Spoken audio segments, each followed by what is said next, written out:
Well, hi there! My name's Jesse Hirsch, and welcome to the Academy of the Impossible. Today, let's talk about the future of education. And in order to do that, well, first we have to go to the classroom. Let's go, guys. Let's go, come on. Let's go see the students. Hey, guys! Hey, look, it's Jaybird! Hey, what's up, guys?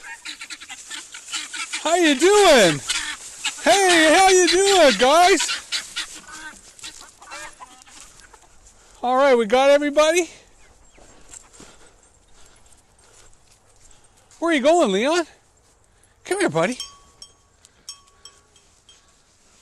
First thing to know about a flipped classroom is that attention is precious.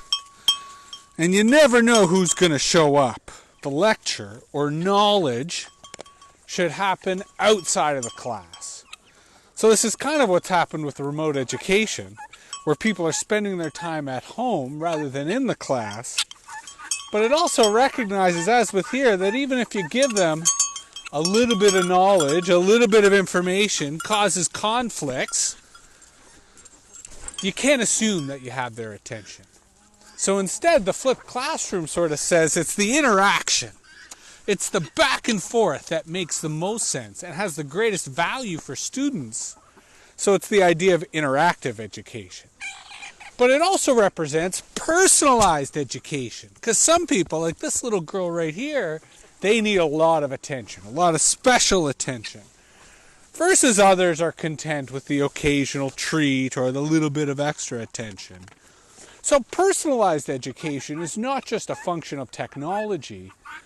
It's also a recognition that if you have a flipped classroom where a lot of the knowledge or instruction is happening on people's own time, well then it's easier to give that individual attention. It's easier to recognize amongst the different types of characters in a class what type of needs, what type of attention, what type of resources are available for each and every child.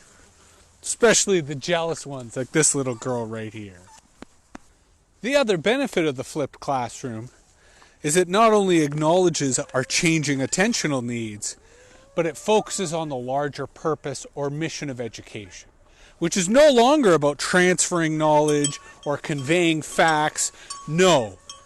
The primary goal of education, especially in a dynamic, crisis-induced world in which fights are breaking out all the time, the goal of education now is to imbue the joy of learning.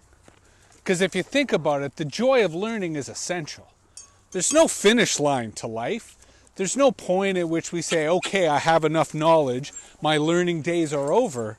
No, as many adults are discovering, especially in the midst of the pandemic, is that learning always has to happen. There's always a need for new knowledge. There's always a need to be improving our skills, getting better at our jobs. For kids, the worst thing we could do is make them believe that learning ends with school. Instead, we need to recognize the necessity for lifelong learning. The idea that we want people waking up every morning excited about what they're going to learn today. So if we think about the joy of learning as a virus that we want to infect as many people as possible, that's the goal of education. That's the goal of institutionalized education. That they could take the knowledge, the excitement, that joy of learning, spread it to their parents, their grandparents, their community as a whole, and really enable the kind of world of opportunity that we'd all like to see. Let's be clear though. The joy of learning is not about love of school, as much as we might wish it to be. No, people are learning outside of school. People are learning everywhere and anywhere. Whether it's YouTube, whether it's TikTok, there's bits of knowledge anywhere you look. And so, whether it's to learn how to be better at the video game, whether it's how to fix up an ATV or a car engine, or whether it's learning carpentry or 3D printing, there's all sorts of opportunities for learning in our lives, and we should be encouraging that learning at every and any opportunity. Because one of the impacts of technology is that schools no longer have a monopoly on education. In fact, our relationship with authority has changed tremendously, and with that, how we learn. Who we trust, how we trust, and where we get our knowledge from has become so diversified, so wide open. Well, not only is it a golden age of conspiracy, but it should be a golden age of education. We used to have this thing called institutional authority. Well, now we've got cognitive authorities. And a cognitive authority is someone who delivers a signal amidst the noise that captures people's attention and helps them focus. And where an institutional authority might have been a teacher, a cognitive authority is probably an influencer. They're probably a YouTuber. They're probably someone who is more relevant, more immediate, has closer contact with a child's life. And that's why education is no longer just limited to the classroom. It's kind of each one teach one. A peer-to-peer education in which we learn from each other and get our knowledge on demand whenever we need it. But how do we get people to discern the difference between knowledge and conspiracy? How do we get people to spend their time doing self-directed education rather than mindless entertainment when they have all the world's knowledge at their fingertips? That's where critical thinking is also the future of education. Critical thinking is essential, both to combating conspiracy, but also making sense of an increasingly complicated world, where you don't always know someone's agenda. It's hard to discern between commercial and actual knowledge. So that's where it's not enough just to empower people with the literacy to use the media. No, you also have to give them little bits of critical thinking, exercises in thinking and judging whether something is believable or not, as trust becomes a very important metric. In a network society, collaboration is essential, not just when it comes to absorbing and learning knowledge, but also when it comes to mobilizing that knowledge. It's not enough to know something, you have to actually do and apply that knowledge.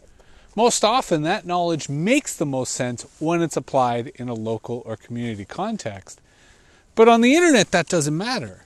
On the internet, we live in a global village, so you can actually connect with anyone around the world and mobilize that knowledge to whoever needs it. Of course, the next step in education is automation, and the extent to which AI is already kind of acting as our teacher. I mean, let's not forget, one of the largest universities in the world is YouTube. And YouTube works not just because there's such a scale and volume of knowledge, but because there are algorithms, namely AI, that allows us to navigate and find the knowledge as we need it. Unfortunately, however, there's a lot of confusion as to the role that AI and automation can and should play in education. And perhaps one way to think about it is as the librarian, not the teacher. Education is still human, it's still social, it's still based on collaboration and interrogation. But because we have all the world's knowledge at our fingertips, well, that's where you need a really powerful librarian. And it's not to say that librarians themselves can be automated, but that AI is a tool that belongs in the library, that allows us to navigate and find whatever it is we need to find, but it's not going to help us with the critical thinking. It's not going to help us with the collaboration. Quite frankly, it's just another tool, and an imperfect tool at that.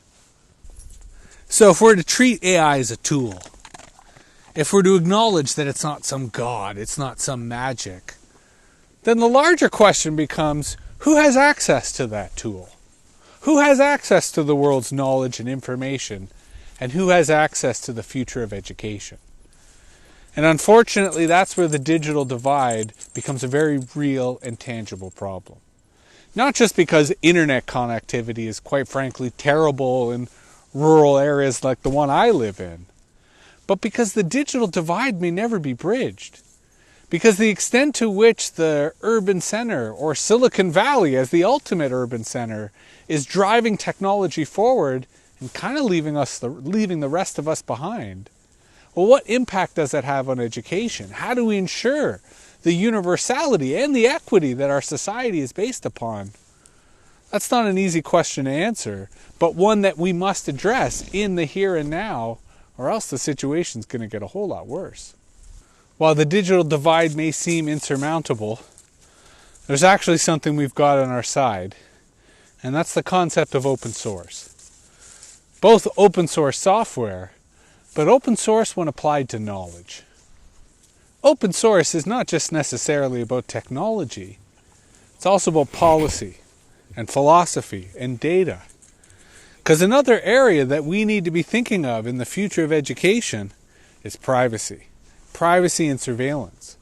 Both because of a moral responsibility to prepare young people for life in a surveillance society, which means empowering them with privacy literacies, helping them understand how to use their technologies and tools responsibly. But we also critically have to look at the extent to which schools and educations have become surveillance systems, especially in online education, where to what extent are we either encouraging kids to respect privacy or encouraging them to forget about it and almost submit to the surveillance system that represents potentially the rest of their life. That's where we have to recognize that the future is inherently political. That what we imagine as the future is kind of the future we move towards, and that it's crucial we not just succumb to the technological determinism of, say, thinking that privacy is dead, but instead taking it as a commitment to ensure that privacy remains alive and is something we teach people, especially young people, as they enter the workforce and the rest of society.